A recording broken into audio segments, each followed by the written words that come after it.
حسبي ربي جل الله نور محمد صلى الله لا إله إلا الله. بسم اللہ الرحمن الرحیم۔ السلام علیکم ورحمۃ اللہ تعالی وبرکاتہ۔ قرآن حکیم، فرقان مجید اور تاجدار دو جہاں صلی اللہ تعالی علیہ وآلہ وسلم کی ارشادات نور کو سمجھنے اور ان کے لطائف و دقائق کو جاننے کی نیت سے مختصر المعانی کے سبق میں ہم حاضر ہیں۔ بسم اللہ الرحمن الرحیم۔ وَعَلَىٰ آلِهِ وَأَصْحَابِهِ الْمُحْرِزِينَ قَصَبَاتِ السَّبْقِ فِي مِدْمَارِ الْفَصَاحَةِ وَالْبَرَاءَةِ۔ اس عبارت کو آج ہم سمجھنے کی کوشش کریں گے۔ نبی دو جہاں صلی اللہ تعالی علیہ وآلہ وسلم پر جب درود پاک پڑھا جاتا ہے تو ادب اور استحباب یہ ہے کہ اس میں آل کو بھی شریک کیا جائے، اصحاب کو بھی شریک کیا جائے۔ بسا اوقات تو اصحاب کا ذکر کر دیا جاتا ہے، اور جب اصحاب کا ذکر نہ ہو، صرف آل کا ذکر ہو، تو اصحاب بھی آل کے اندر موجود ہوتے ہیں۔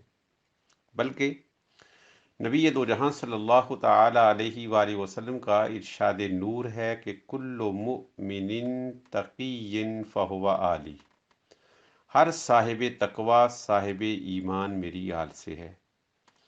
تو اگر تو اصحاب کا ذکر ہو تو ذکر ہوتا ہے، اور اگر اصحاب کا ذکر نہ ہو تو اصحاب کو لفظ آل مشتمل ہوتا ہے، بلکہ لفظ آل کے اندر نبی دو جہاں صلی اللہ تعالی علیہ وآلہ وسلم کی ساری امت اجابت آ جاتی ہے۔ امت اجابت اور امت دعوت۔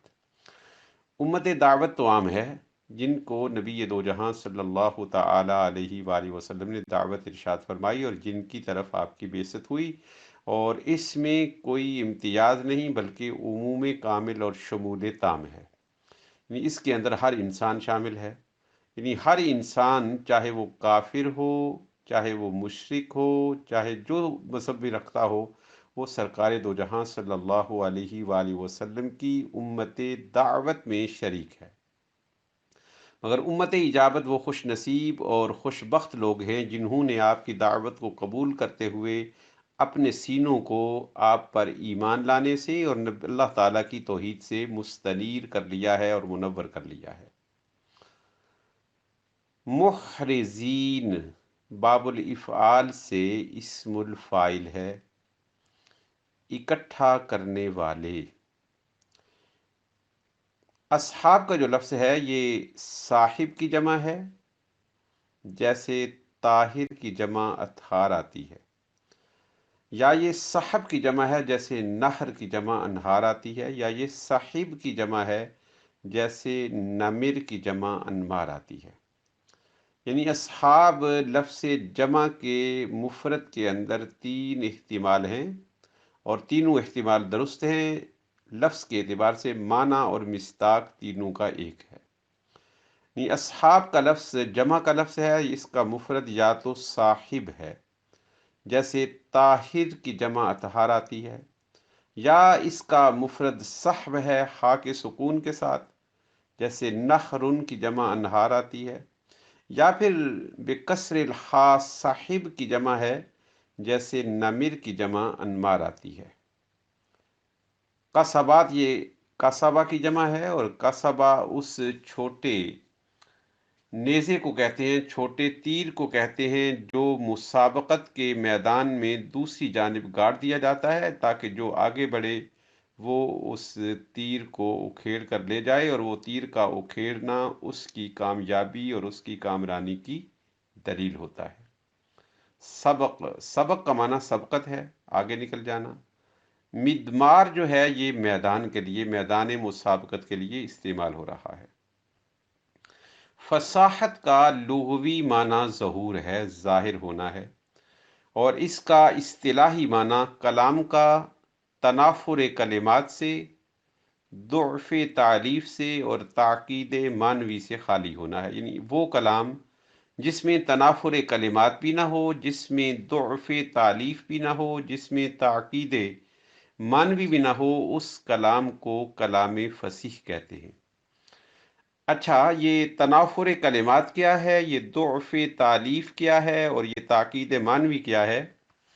ان تمام امور کا بیان صاحب مختصر المعانی اپنے متن کے اندر خود فرمائیں گے، اور بڑا تفصیلی کلام فرمائیں گے۔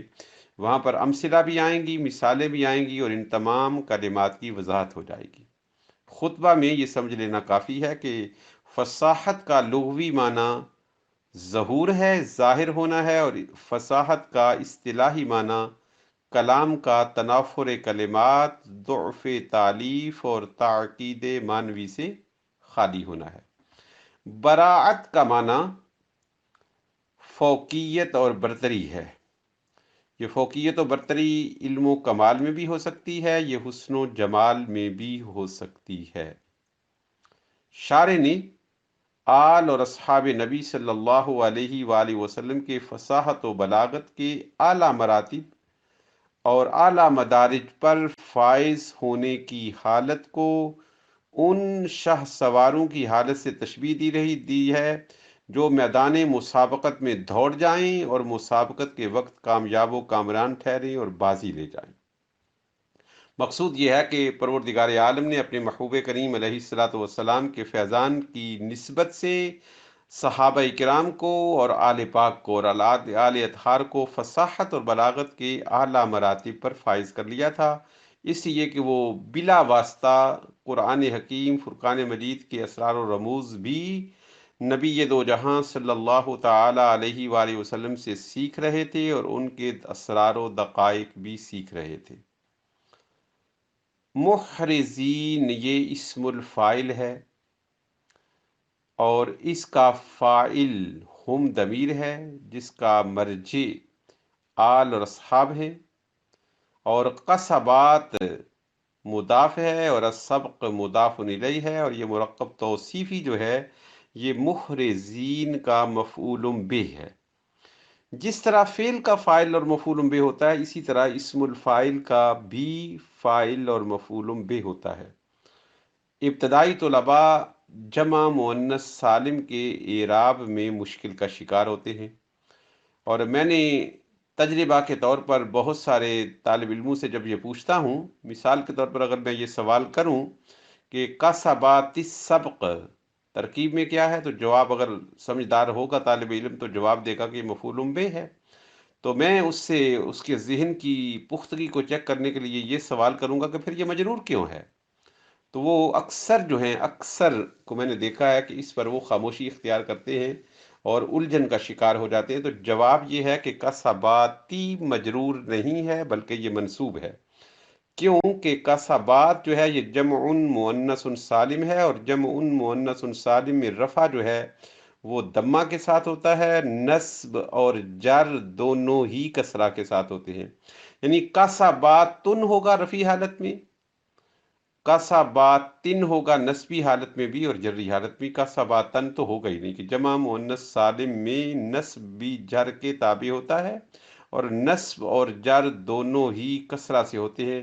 یہاں پر چونکہ یہ مضاف ہے اور مضاف پر تنوین نہیں آتی، مضاف اضافت معنی تنوین ہوتی ہے، اس لیے اس پر ایک کسرہ ہے۔ اگر سبق کی طرف یہ مضاف نہ ہوتا تو پھر یہ کسباتن ہوتا، اس لیے کہ جمع مؤنث سالم کا نصب بھی کسرہ کے ساتھ ہوتا ہے اور اس کی جر بھی کسرہ کے ساتھ ہوتی ہے۔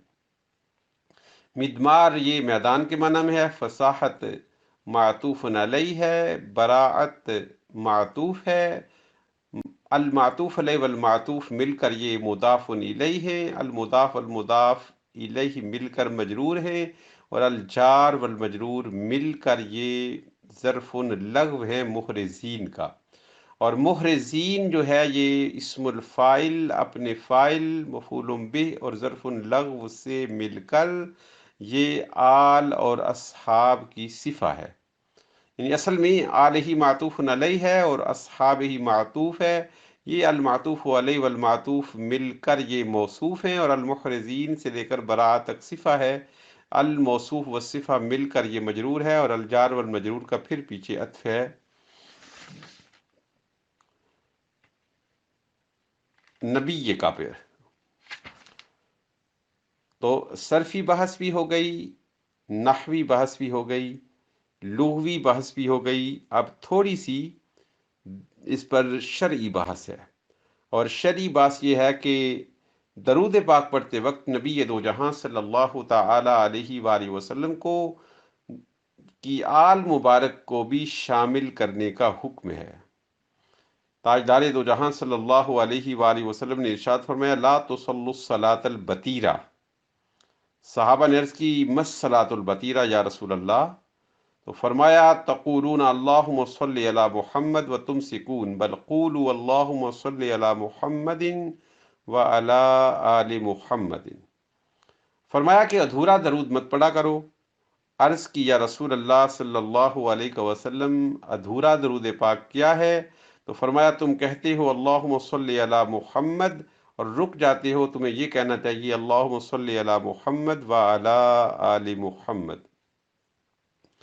اور ایک دوسرے فرمان میں نبی دو جہاں صلی اللہ علیہ وآلہ وسلم نے یہ بھی ارشاد فرمایا ہے کہ من صلی صلاۃ لم یصلی فیہا علی اہل بیتی لم یقبل۔ من صلی صلاۃ لم یصلی فیہا علی اہل بیتی لم یقبل۔ جس شخص نے اس انداز سے درود پاک پڑھا کہ اس نے میرا تو ذکر کیا مگر میری اہل بیت کو شامل نہ کیا، اس کا ایسا درود پاک جو ہے وہ قبول نہیں ہوگا، وہ راندہ درگاہ ہوگا۔ بعض امت کے طبقات آل سے پہلے الا کو شامل نہیں کرتے۔ مصنف نے آل پر الا کو داخل کر کے ان کا رد کیا ہے کہ جو ناجائز سمجھتے ہیں وہ ناجائز نہیں ہے۔ وہ طبقہ اس ضمن میں نبی دو جہاں صلی اللہ علیہ وآلہ وسلم کی ایک حدیث پاک پیش کرتا ہے کہ آقا دو جہاں صلی اللہ علیہ وآلہ وسلم نے فرمایا من فصل بینی و بین آلی بعلا لم ینل شفاعتی، کہ جس شخص نے میرے اور میری آل کے درمیان علا کے ساتھ فرق کر دیا وہ میری شفاعت سے محروم رہے گا۔ رد کی وجہ یہ ہے کہ اول تو یہ حدیث صحیح نہیں بلکہ موضوع ہے، اور اگر اس کو صحیح مان لیا جائے تو اس کے وہ معنی نہیں ہے جو وہ لیتے ہیں، بلکہ مطلب یہ ہے کہ جو شخص آپ کے درمیان اور آپ کی آل کے درمیان حضرت علی کے ذریعے فصل کرے گا اور ان کو نہ مانے گا وہ شفاعت سے محروم ہو جائے گا۔ یعنی لفظ علا نہیں ہے، لفظ علی ہے، چونکہ لکھنے میں علا اور علی ایک طرح ہے لہذا وہ دھوکہ دیتے ہیں۔ جس طرح مقاصد سے قبل دیباچۂ کتب میں اصطلاحات فن کا ذکر کرنا براعت استحلال کہلاتا ہے، اسی طرح فنون کے اسما کا، فنون کے ناموں کا ذکر کرنا بھی براعت استحلال کی ایک قسم ہے۔ اسی طرح اس فن میں جو تصنیف شدہ کتب ہوتی ہیں ان کتابوں کے ناموں کا ذکر کرنا بھی براعت استحلال ہے۔ یعنی براعت استحلال کی تین قسمیں ہیں۔ جس فن میں کتاب ہو، خطبہ کے اندر اس فن کی اصطلاحات کا ذکر ہو، دوسرا اس فن کی کتابوں کا ذکر ہو، اور اس فن کے لکھنے والوں کا ذکر ہو۔ کتاب کے اندر تینوں چیزیں موجود ہیں۔ فصاحت و براعت ذکر میں قسم اول ہے کہ اس میں ان کی اصطلاحات آ گئیں، اور درمیانی قسم میں قسم ثانی تلخیص المفتاح اور تبیان میں کتابوں کے نام آ گئے، اور اسرار البلاغہ میں قسم ثالث ہے تلخیص ایدا عبد الرحمن قزوینی کی تصنیف ہے، اور تبیان علامہ طیبی کی، اور دلائل الاعجاز اور اسرار البلاغہ عبد القاہر جرجانی کی۔ یہ پانچوں کتابیں علم معانی میں ہیں۔ اللہ رب العزت کی توفیق سے آج ہم نے صرفی اعتبار سے، نحوی اعتبار سے، شرعی اعتبار سے ان کلمات کو دیکھا ہے۔ انشاءاللہ العزیز اگلے سبق میں بعدوں سے کلام ہوگا۔ اللہ رب العزت کی بارگاہ اقدس میں دعا ہے کہ پروردگار عالم مختصر المعانی کے فہم کو قرآن پاک اور حدیث پاک کے فہم میں ہمارا مددگار بنائے، اور اس کے ذریعے ہمیں قرآن پاک کے اسرار کو، دقائق کو، رموز کو، نکات کو سمجھنے کی توفیق عطا فرمائے، تاکہ قرآن و حدیث کے اسرار ہم پر منکشف ہوں اور ہماری زندگی کے اندر قرآن و حدیث کا نور آ جائے۔ اللہ رب العزت قرآن پاک کے انوارات سے اور احادیث طیبہ کے انوارات سے ہماری زندگی کو روشن فرمائے۔ السلام علیکم ورحمۃ اللہ تعالی وبرکاتہ۔